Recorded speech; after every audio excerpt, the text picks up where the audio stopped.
Hello again, I am Wave Theory, back to do another video review of a piece of audio gear. Still very early on in this channel, and so what I'm going to do is do another reference point video. And what I mean by that is talk about and review a piece that has been around for a very long time, and thus hopefully there is a high level of familiarity with, so that you and I have some similar points about which to discuss sound and my impressions of sound on new gear that we haven't both heard. And today, that is going to be the Beyerdynamic DT880 600 ohm. Okay, now, one thing that you may notice is that I have modded mine. Okay, I have removed the attached cable, which is not so great. And I have put 3.5 millimeter connectors in each cup, so I can run this balancer off the balanced output of some headphone amplifiers. Right, so that's not how this comes. First of all, it comes with an attached cable that's not great, but you can mod it. I can put a link to the directions that I followed for modding that too, if you're feeling plucky. Or I think there is, at least there was once upon a time, there was a website, I think someone on Etsy will do this for like $75 or something like that. Okay, I will look for that link, and if it exists, I will put it in the description below. So, yeah, again, I'm Wave Theory. I've been doing written reviews for about a year now, and so now just getting onto YouTube. So let's talk about the DT880 600, at least in terms of how it sounds, because, yeah, we need to establish common points here. All right, the signature of this thing, neutral bright. Okay, it definitely emphasizes the treble region. And it does it with pretty good tonal balance, where with a quality signal chain and with a quality recording, there's a very well-balanced treble presentation, like cymbal crashes and that sort of thing can sound very natural and very detailed. That really is a strength of this headphone. It also has excellent bass extension. Now, the bass from a frequency response standpoint is a little on the lean side, because again, the overall signature here, tilts bright.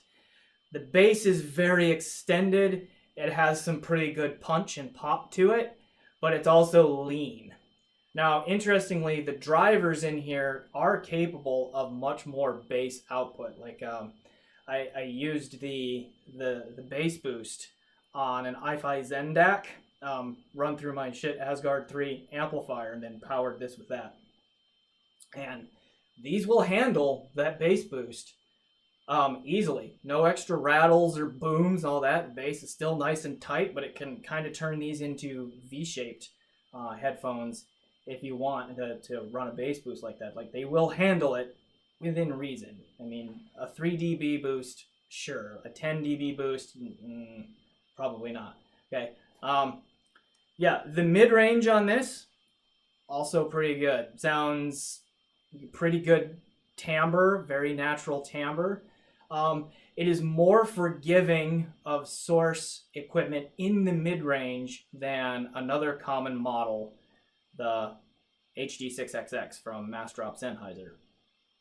Right, that one is very revealing in the mids, and will just display a mid problem really quickly. This one is more forgiving in the mids, still pretty smooth and good timbre and detail in the mids, but just more forgiving there. However, this one is very unforgiving in the treble. Okay, and that's where a lot of issues come in with this headphone. You may have heard the expression Mount Beyer or Beyer highs to talk about the frequency response of a lot of Beyerdynamic headphones, where the treble is very forward and it can also get very, very sharp, sometimes to the level of piercing. And that will happen with this headphone if you're not careful about signal chains and if you're not careful about what music you put through it. So you can get a lot of sibilance, a lot of sharp S's and T's.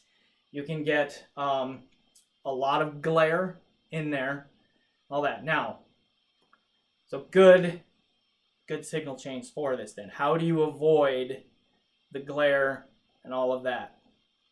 Don't use THX. Don't use high feedback models like Topping or like even the JDS Labs Atom.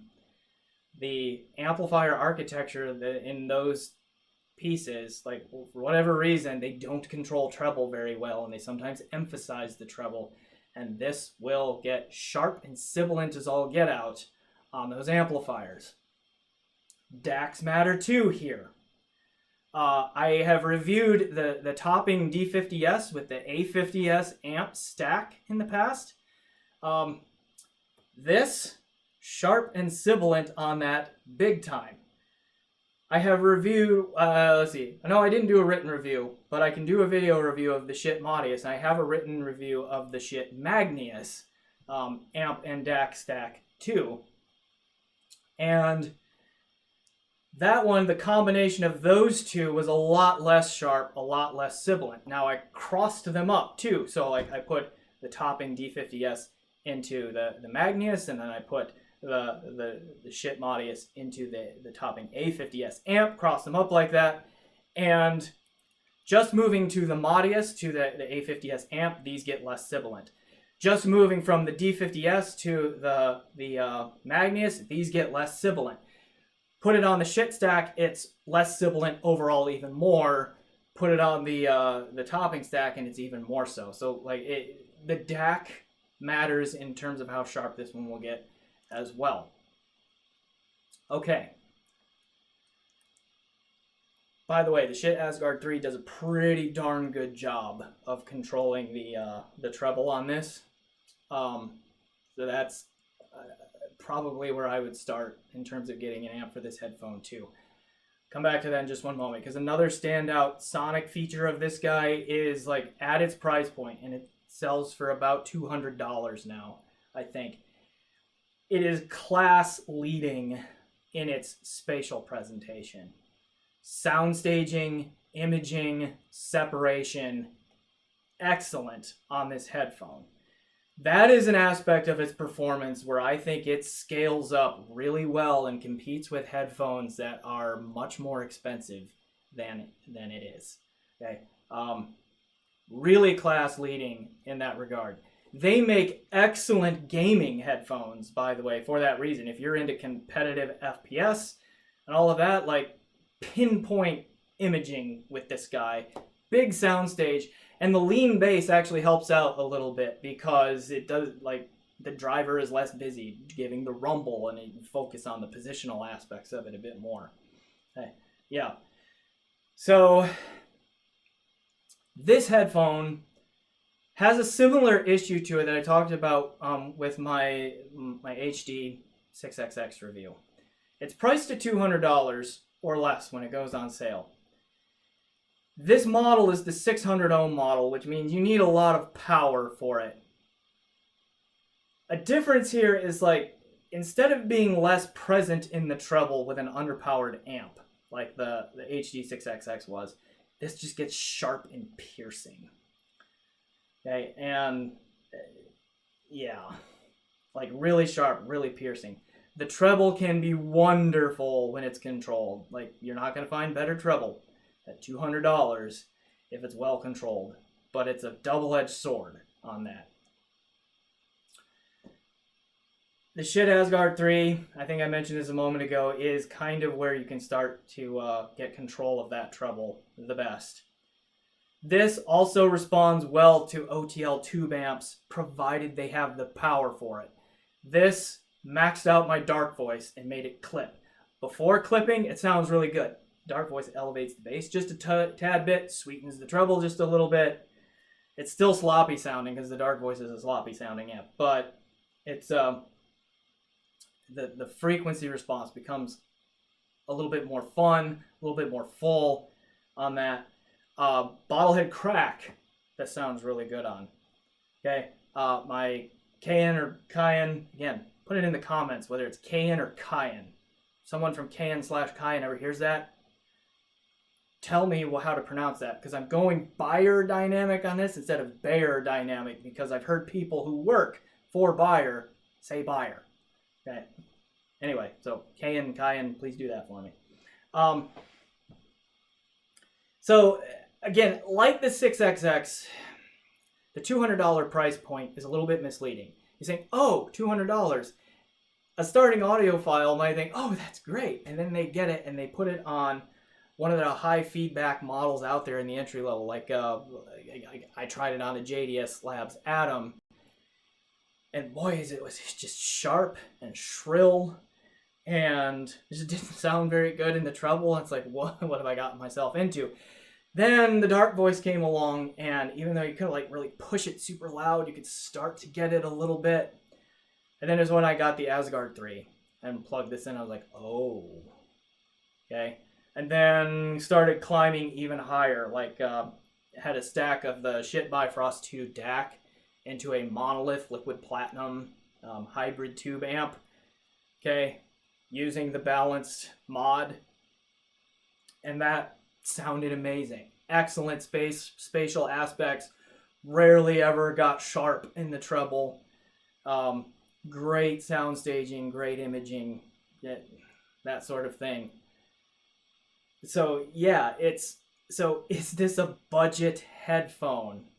I mean, by price, yes, but in practice, no, because you're looking at $400, $500 plus of source equipment before this really starts to make sense and separate itself out as like why it's so important in the audiophile community.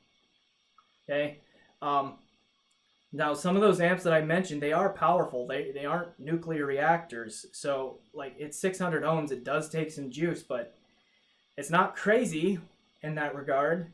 It is really about the quality of the amp, first and foremost. And if your amp just can't handle the treble, or your DAC doesn't have good control of the treble, this will let you know. Okay, on the Liquid Platinum Plus, I've had some Vioelectric amps come through, which are all $1,200 plus. Put these on there, they sound great. Okay, they scale up really well. They keep surprising you with new stuff, like every time you level up your signal chain. But that's the tricky part with these, is it's really hard to understand what makes them so special if you're buying an amp and a DAC that you would think would be a good match just based on the price. Okay. I don't know if there's anything else that I really need to say on this. It is an excellent headphone. Hard to call it a budget headphone. It scales up really well. Neutral bright signature. Class leading in its spatial presentation. But yeah, you do have to sink some money into your signal chain before it makes sense. All right, I'm Wave Theory. Thanks for watching. Like, subscribe, do all of those things you do for YouTube channels, and I'll see you in another review. Enjoy the music.